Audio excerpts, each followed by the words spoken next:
friend Boy says so many strange things happen in the sea near this barrio. That's why I'm meeting him today, so he can tell me about it. Ate Ida! Boy, Boy! Di ka. I found this on the beach. This is what I've been telling you about. There are many of them like this by the shore. Really? Yes, maybe this is why Ninong Tony keeps telling me to stop wanting to be a fisherman. He says there are no more fish in the sea. Malambot. Mapula naman ang hasang. Pero bilasa ang tiyan. I wonder what caused this. Have you been noticing anything strange or different about the sea lately? Yes, I have been hearing something that sounds like thunder coming from the sea. It wakes me up at the middle of the night. Thunder? Whenever we hear sounds like that, it usually means a bigger catch next day. I wonder if these two things are related. Let's go find out. Halika!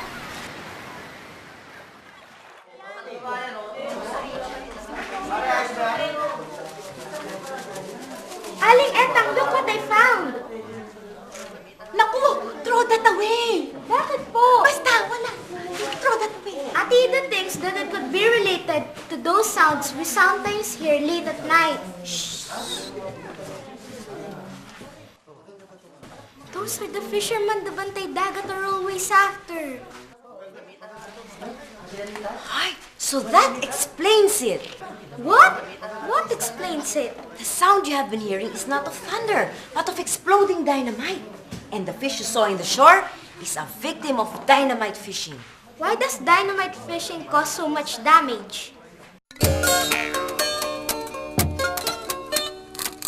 When dynamite is thrown into the sea and it explodes, it creates a shockwave and destroys living things nearby.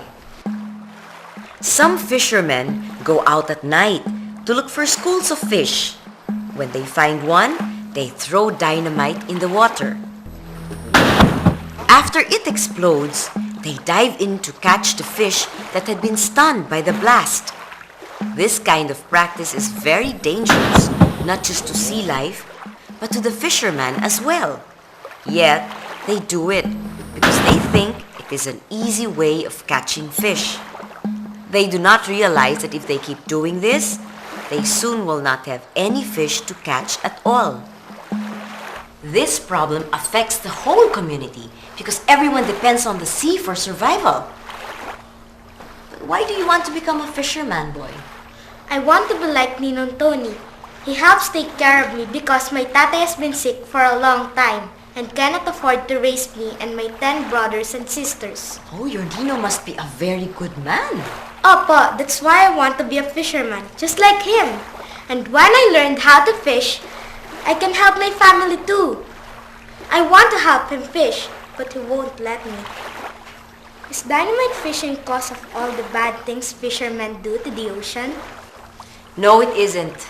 There are other ways. Other fishermen squirt cyanide on coral reefs. It poisons the fish and knocks them out. The cyanide does not leave their body. When we eat poisoned fish, the cyanide also builds up inside our bodies and slowly poisons us. The more we eat poisoned fish, the bigger our chances of getting sick. Cyanide also kills corals, which means a lot of sea creatures lose their homes. Muruami also destroys coral reefs.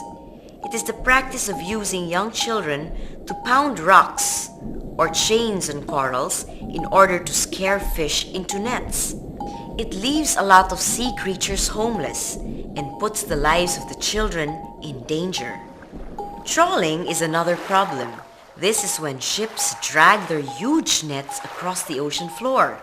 The nets catch many fish, but they also catch fingerlings and destroy coral reefs. Sometimes people do not care if their activities hurt other creatures. But it doesn't mean that they are bad. It just means that they have to remember that if they want to be happy, then they have to share this earth with plants and animals. Ang boss said you are out fishing again. Mang Tony, I told you to forget about becoming a fisherman. What's the matter with you? But Ninong, Listen to me. You cannot become a fisherman because there are no more fish in the sea. but how did you know there are no more fish in the sea? Basta, all the fish are being caught by the big companies. You should see the ships they use. They leave nothing for us. Mang Tony, you're right. Big fishing companies make it so hard for small fishermen to catch fish. But you know, that is not the only reason why the fishes are disappearing. Atida is right. Look at this young fish I found on the shore. Atida said it has been killed by dynamite fishing. Atida said that dynamite fishing does not just kill fish. It kills corals and those around it. So what? Corals are just rocks. Mang Tony, corals are not just rocks. Coral reefs are actually made up of small animals called polyps, which look like living skeletons. They grow and die just like we do, only they do it at a slower pace. Scientists say that coral reefs grow about 6 inches a year. The long line of corals we see today actually took millions of years to grow. Coral reefs provide shelter and breeding ground to many sea creatures. But though they look strong, corals are very easily destroyed. Some coral reefs have died because of chemical poisoning and because of ships whose anchors damage them.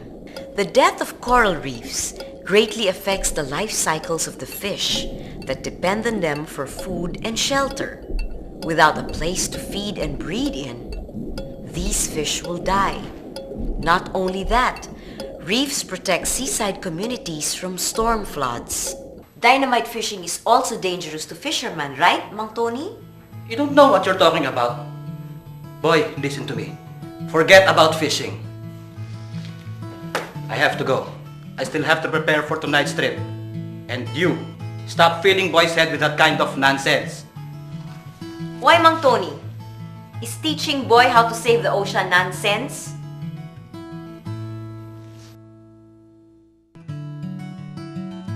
Ninong, What is it? I think I know why you keep telling me there are no more fish in the ocean. So you're finally giving up wanting to be a fisherman? No, I still want to be one, but not one of those who use dynamite or cyanide. Fishing is not that easy, especially if you don't have money. You have to compete against big ships that harvest more fish in one net than you ever could in one day. Bata ka pa. Paglaki mo, maintindihan mo rin ang mga sinasabi ko. Is that why you do it, Ninong? I saw you hide dynamite under your net. Sometimes choices are hard to make, especially if it involves the ones you love. If I ask you to choose between hurting the coral reefs and feeding your family, which one would you choose? Isn't there something else you can do? Isn't Tito Teban always asking you to help him in his farm? You cannot just switch from fishing to farming. I have been fishing all my life and I don't think I can change now. But what if you get hurt? I don't want you to get hurt.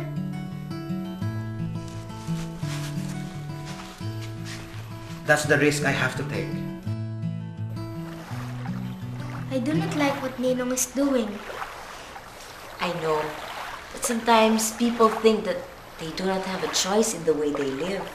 It is very hard to compete against big fishing boats. But what dynamite fishermen do not understand is that even as big fishing boats do more damage than they do, dynamite fishing still affects the ocean in a big way.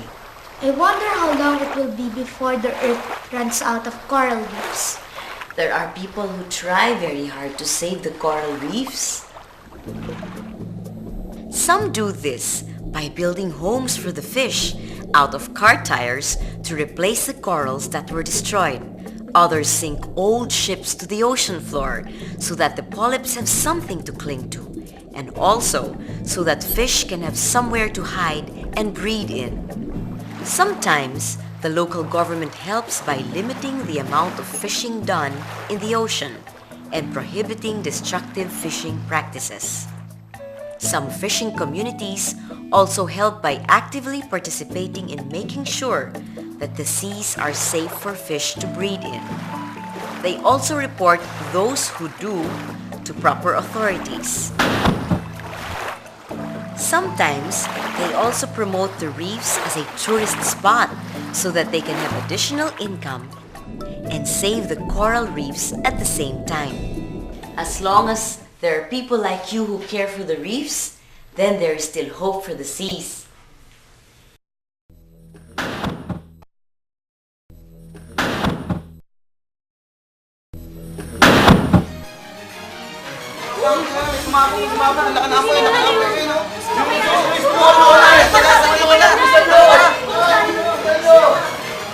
Ninong Tony, what happened? Si Ambo, the dynamite exploded before he could throw it into the water. Ayan na nga! We've got to help him. Let's go. Ninong, are you okay? I was so scared. I kept thinking it could have been me. Ninong? The dynamite exploded in his hand. There was blood everywhere. And Ambo kept screaming. You were right, boy. I really should not use unsafe fishing practices. It would be destroying the fishermen and the community. I am very sorry for getting mad at you earlier. Remember what I said earlier about making choices? I realized that sometimes the easiest choice may not be the right one. I've been thinking about it, and I'm not sure if what I'm doing right now is the right way to make a living. Does this mean you're going to give up fishing? I can't do that, but maybe I can change the way I fish. It's something I have to think about. How's Ambo? He's okay. They brought him to the hospital, but I heard that he won't be able to use his right arm anymore. Ninong says that he is having second thoughts about the way he fishes. I have a lot of things to think over. It's not going to be easy because fishing is the only way of life that I know of. You know, there are other ways to live off the sea. Some communities have formed seaweed farming cooperatives. And the fishermen from these communities used to fish with dynamite. But now they are earning a lot of money exporting seaweed. It's a very good business. Maybe you should look into it. Well, that's an interesting idea. Maybe you can talk to the barangay captain about it. We'll see. Tara, uwi na tayo. Sige, Ida. Sige. See you next time. Paalam.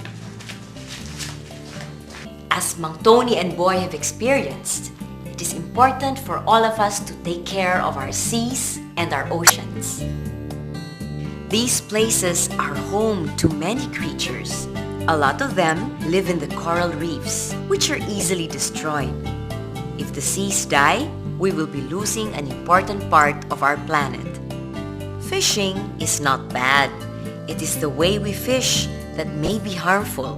We have to make sure that we take only what we need from the ocean and that we leave creatures room to grow.